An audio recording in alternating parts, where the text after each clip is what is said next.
გურჯისტანი და ვრასტანი გაზეთების კონტენტის შინაარსის და მშობლიურ ენაზე ინფორმაციაზე ხელმისაწვდომი. ერთ-ერთი რეკომენდაცია სრულყოფილი ინფორმაცია რა ხდება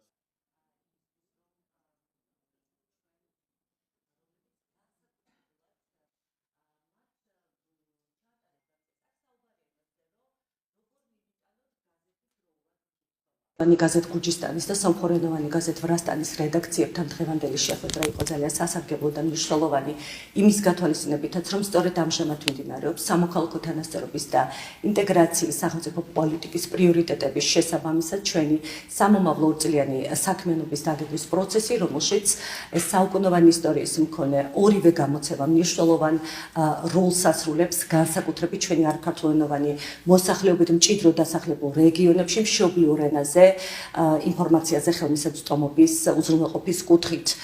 დღეს ჩვენ შევაფასეთ განხორციელებული საქმიანობა, განვიხილეთ სახელმწიფო მინისტრის აპარატის ინიციატივით ჩატარებული ფართომასშტაბიანი დამოუკიდებელი კვლევის შედეგები, რის საფუძველზეც დავსახეთ რედაქციების საქმიანობის შემდგომი ეფექტიანობის გაზრდის გზები, რათა ორწლიანი სამოქმედო გეგმის ფარგლებშიც მათ კიდევ უფრო უკეთესად შეასრულონ ჩვენი ადგილობრივი მოსახლეობისთვის აქტუალურ თემატიკაზე, სახელმწიფო პროგრამებსა და შესაძლებლობებზე ერთგვარი გზამკვლევის როლი. დღეს აზერბაიჯანი ენოვანი გაზეთი გურჯისტანის და სომხური ენოვანი გაზეთ ვრასტანის შორის მინისტრთან ერთად იყო შეხვედრა.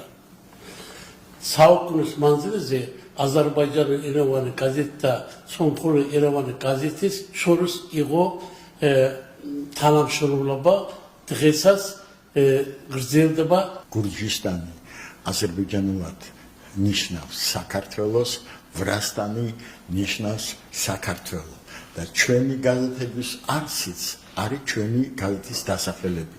ჩვენ ვაწვდით ინფორმაციას იმ საქართველოს მოქალაქეებისთვის, ვის არიან ეთნიკური აზერბაიჯანელები და ეთნიკური სომხები, რა ხდება საქართველოში.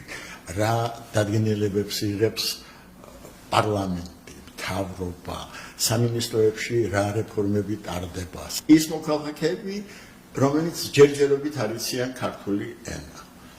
ეს არის ჩვენი მისია და უღრმესი მადლობა ქალბატონ თეახლედიანს ეს პირველჯერ არ ინტერესებს მუდმივ კავშირშია ვეუბნება არის პრობლემა, არ არის პრობლემა, გვაქვს ის გადაწყვეტა გვინდა და გვეხმარება.